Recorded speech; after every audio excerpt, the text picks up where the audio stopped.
నిబద్ధతకు నిలువెత్తు నిదర్శనం. అక్షర యజ్ఞంలో సామాన్యుని సంతకం.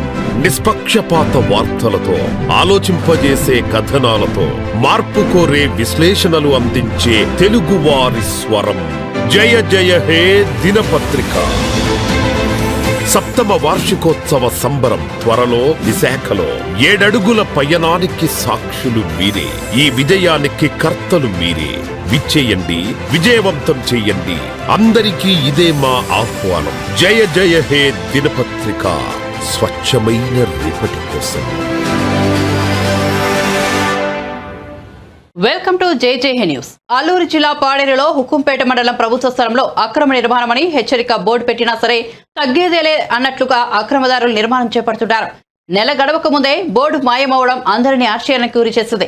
హుకుంపేట మండలం శివాలయం పక్కన అక్రమ నిర్మాణం జరుగుతుందని పలు పత్రికల్లో ప్రచురించిన తరువాత రెవెన్యూ సిబ్బంది నేరుగా వెళ్లి అక్రమ నిర్మాణాన్ని ఆపారు.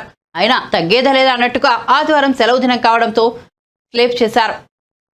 మరేం జరిగిందో ఏంటో తెలియదు కానీ ప్రభుత్వం స్థలంలో అక్రమంగా నిర్మాణం చేపడుతున్నామంటూ రెవెన్యూ అధికారులు, పంచాయతీ అధికారులు ప్రభుత్వ స్థలం దీనిపై ఎవరైనా అక్రమ నిర్మాణం చేపట్టినచో చట్టపరమైన చర్యలు తీసుకోబడతాయని హెచ్చరిక బోర్డు పెట్టారు. ఇప్పుడు ఆ బోర్డు మాయమైంది. అదే కాక అక్రమ నిర్మాణం కూడా పూర్తి స్థాయిలో అయిపోయింది కానీ అధికారులు మాత్రం పట్టినట్టుగా చూస్తున్నారే తప్ప బోర్డు ఎందుకు తీశావు అని అడగడం లేదే.